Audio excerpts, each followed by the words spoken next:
Industrial exhibition కి చాలా ఒక గొప్ప చరిత్ర ఉంది. దాదాపు 80 సంవత్సరాల పైన చరిత్ర ఉంది. 1938లో ఇది స్టార్ట్ కావడం జరిగింది. లోకల్ ఉన్న ఉత్పత్తులని ఎంకరేజ్ చేయడానికి, ప్రోత్సహించడానికి ఈ ఒక ఎగ్జిబిషన్ స్టార్ట్ కావడం జరిగింది.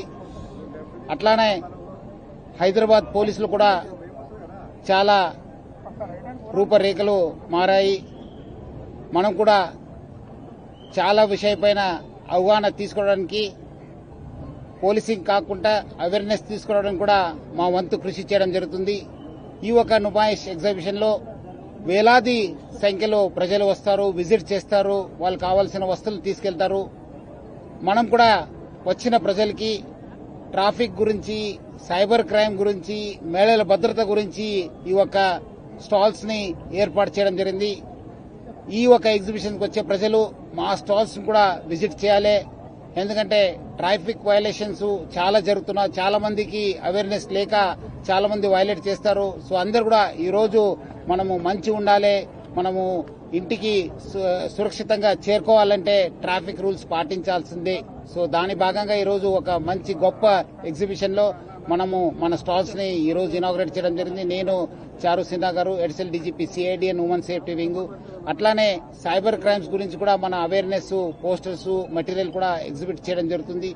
మహిళల భద్రత, పిల్లల భద్రత గురించి కూడా మనము చేస్తున్న పని, మన ఇనిషియేటివ్స్ రాష్ట్ర వ్యాప్తంగా, సిటీ వ్యాప్తంగా చేస్తున్న పని పైన కూడా మనము ఇక్కడ స్టాల్స్ ని ఏర్పాటు చేయడం జరిగింది. ప్రజలందరూ కూడా ఈ ఒక స్టాల్స్ ని విజిట్ చేయాలని చెప్పి కోరుతున్నాను.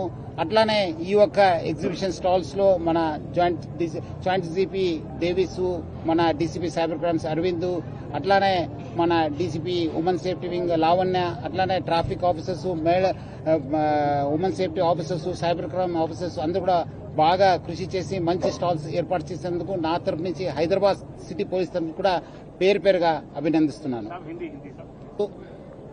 ఒక మహిళా ఆఫీసర్స్ పైన ఒక వాళ్ళని విమర్శించడము, వాళ్ళకి అవమాన చేయడం వల్ల ఒక కేసు కూడా అరెస్ట్ కావడం జరిగింది. దాని తోడుగా ముఖ్యమంత్రిని కూడా అవమానం చేసిన ఒక నారాయణపేట ఉన్న కేసును కూడా మనము సిట్ ఫారం కావడం జరిగింది. దాని భాగంగా ఇన్వెస్టిగేషన్ కూడా కొనసాగుతుంది. దాని ఒక ముందడుగుగా మనము దీనికి ఈ కేసుకి కావాల్సిన ఒక ప్రముఖ టీవీ ఛానల్ రిపోర్టర్స్ ని మనము అదుపులో తీసుకుని ప్రశ్నించడం జరుగుతుంది. దాని భాగంగా ఇంకా ఇన్వెస్టిగేషన్ జరుగుతుంది. మనము త్వరలోనే దానికి కావాల్సిన ఒక వివరాలను కూడా మనము చెప్పడం జరుగుతుంది. సో అందరు కూడా తెలుసు, మనకు ఈ ఒక ప్రజా జీవితంలో విమర్శలు అనేది సహజము. విమర్శం కూడా సకారాత్మకంగా ఉండాలి, కానీ ఒక వ్యక్తి ఒక చరిత్ర గాని వాళ్ళని అవమానం చేయడము చాలా క్రూరత్వము.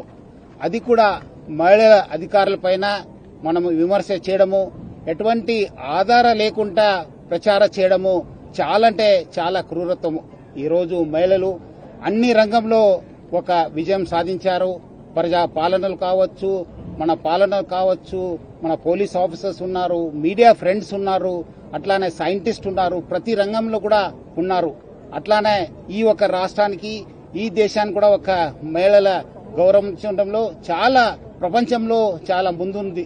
సో ఈ ఒక సమాజంలో ఎక్కడో మహిళల్ని గౌరవిస్తారో, ఎక్కడ వాళ్ళు పూజిస్తారో మన సంప్రదాయంలో ఉంది. అక్కడ సుభిక్షం ఉంటుంది, సంతోషం ఉంటుంది, అభివృద్ధి ఉంటుంది, అందరు కూడా మంచి ఉంటుంది. అలాంటి ఒక సమాజంలో ఈరోజు విమర్శ చేయడము చాలా అంటే చాలా బాధాకరం అనిపిస్తుంది. ఈ ఒక విషయం కూడా మీ అందరితో మాట్లాడడం కూడా చాలా అంటే చాలా బాధ అనిపిస్తుంది. ఎటువంటి ఆధారం లేకుండా మనం విమర్శ చేస్తే ఆ ఒక ఫ్యామిలీలో ఏమైతుంది, వాళ్ళకున్న రిలేషన్స్ లో ఏమైతుంది, వాళ్ళు చాలా మందిలో, ఎందుకంటే అధికారులందరూ కూడా చాలా మందితోని వివరించాల్సి వస్తుంది. అలాంటి ఏ పరిస్థితిలో వాళ్ళు మాట్లాడతారో, ఏ పరిస్థితిలో వాళ్ళు పని చేస్తారో మనం ఊహించలేదు. ఎందుకంటే మన ఇంట్లో కూడా మన అమ్మ ఉంది, మన చెల్లెలు ఉన్నారు, అక్కలు ఉన్నారు, మనకు కూడా పిల్లలు ఉన్నారు, మిస్సెస్లు ఉన్నారు. వాళ్ళపైన కూడా మనం ఇట్లా చేస్తే ఏమనిపిస్తుంది ఆ ఒక ఇంట్లో గాని, ఆ వాళ్ళు తిరుగుతున్న సమాజంలో చాలా అంటే చాలా బాధ అనిపిస్తుంది. అలాంటి విమర్శ చేయడము దాని భాగంగానే మనము ఈరోజు ఇన్వెస్టిగేట్ చేయడం జరుగుతుంది. డెఫినెట్లీ ఈ ఒక లాజికల్ ఎండ్కి తీసుకెళ్లడం జరుగుతుంది. మనము మీ అందరు కూడా తెలుసు, సృష్టికి మూలము అమ్మ. అమ్మ అంటేనే సృష్టి. మనము అమ్మని గాని ఆ స్త్రీని గాని, అమ్మ అంటే స్త్రీని మనము అవగౌరవం చేస్తే మనము సృష్టినే అవమానించినట్లు. సో మనము దాని భాగంగానే అందరు కూడా ఆత్మవిమర్శ చేసుకోవాలి. ఈ రోజు పోలీసుల పైన, యంత్రాంగ పైన, ప్రభుత్వం పైన చాలా అంటే చాలా స్టేట్మెంట్ ఇస్తున్నారు. ఇప్పుడే వస్తే ముందు కూడా లైవ్ లో చూశాను. చాలా అంటే చాలా విమర్శ చేస్తున్నారు. ఏదో నిరంకుశ ప్రభుత్వము, లేదంటే ఎమర్జెన్సీ వస్తుంది. ఎమర్జెన్సీ ఉంటే మీరందరూ ఉండేవాళ్ళ? ఈ రోజు మీ అందరితో మాట్లాడేవాడా? మీ అందరు కూడా లోపల ఉండేవాళ్ళు. సో అది అర్థం చేసుకోవాలి. చట్టం తను పని చేస్తుంది. డెఫినెట్లీ చట్ట భాగంగా ఏమైనా మనం డెఫినెట్లీ పోతాను, మనము అక్కడ సెర్చ్ చేస్తాను, కావాల్సిన వాళ్ళని అరెస్ట్ చేస్తాను, చట్టం ముందు పెడతాను, అప్పుడు చట్టం చూసుకుంటుంది. సో అందుకు ఎవరు కూడా మీరు విమర్శ చేయవచ్చు, కానీ వాళ్ళ చరిత్ర హాని చేయడం కానీ వాళ్ళపైన ఏం ఆధారం లేకుండా చేయడం చాలా బాధము. డెఫినెట్లీ చట్టం తన పని చేస్తుంది.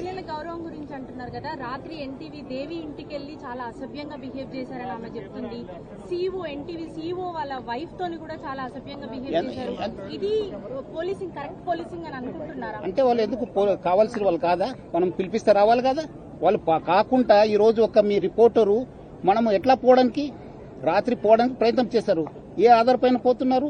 5:30 టికెట్ బుక్ చేసి బ్యాంకాక్ పేరుతో వెళ్తున్నారు. కావాల్సింది ఆనే, మనకు కోఆపరేట్ చేయాలి కదానే. చేయకుండా ఎందుకు పారిపోతున్నారు? ఎందుకు పోతున్నారు? మనం అలాంటి ఉన్నప్పుడు ఆయన ఇంటికి పోయినప్పుడు వాళ్ళ ఇంటి ఎందుకు మనకు కావాల్సిన వాడు వస్తానని చెప్పి వెళ్ళిపోయారు. ఎక్కడికి వెళ్ళిపోయారని ఈ రోజు కూడా పతా లేదు. ఎందుకు? చట్టం ముందు రండి కదా, చట్టంని ఫేస్ చేయండి కదా, అధికారం ముందు రండి. ఇన్వెస్టిగేటింగ్ సహకరించండి. ఎందుకు పారిపోతున్నారు? ఏం కావాల్సింటే తీసుకొస్తారండి, చట్టంలో ఉంది. కావాల్సింది నోటీస్ ఇస్తాను, రావాలి. వచ్చినప్పుడు మనకు పోతాను, ఇన్వెస్టిగేషన్ ఏం ఆధారం ఉంది దాని ప్రకారం చేస్తాను. మనం అదేం అట్లా ఏం లేదు, మనకు కావాల్సిన వాళ్ళు రావాలి, తీసుకొస్తాను. ఏముంది చట్టం?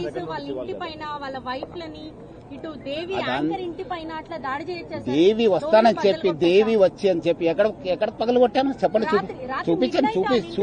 చూపించండి. వస్తానని చెప్పి సెల్ స్విచ్ ఆఫ్ చేసుకుని వెళ్ళిపోతే ఎట్లా?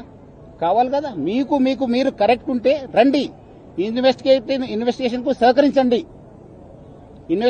కి సహకరించండి. మీరు తప్పు చేయకపోతే ఎందుకు భయము? మహిళా ఆఫీసర్ని ఇట్లా పరిస్తారా? ఏం ఆధారం ఉంటుంది మీ దగ్గర? వాళ్ళు ఎట్లా జీవించాలి? వాళ్ళ కుటుంబంలో ఎంత పరిస్థితి? ప్రాపర్ వేలో సిట్ వేశారు, అలా విచారణ చేయొచ్చు, కానీ వితౌట్ నోటీస్. సిట్ అంటేనే ఇన్వెస్టిగేషన్. సిట్ కంటే వేరే ఇన్వెస్టిగేషన్ కి సిట్ కి ఏం వేరే ఏం లేదు మేడం. సిట్ ఎందుకు వేయాలండి నోటీసు? మనకు కావాల్సిన వాళ్ళు పిలిపిస్తాను, ఎంక్వైరీ చేస్తాను, మీరు రండి. పిలిపించినట్లు రావాలి కదా. ఎందుకు పారిపోతున్నారు?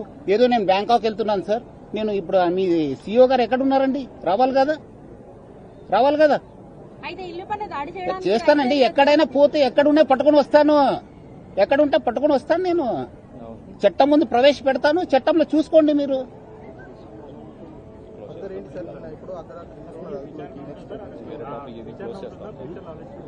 ఏది చట్టం తన పని చేస్తుంది. కావాల్సిన వాళ్ళందరూ కూడా తీసుకొస్తాను.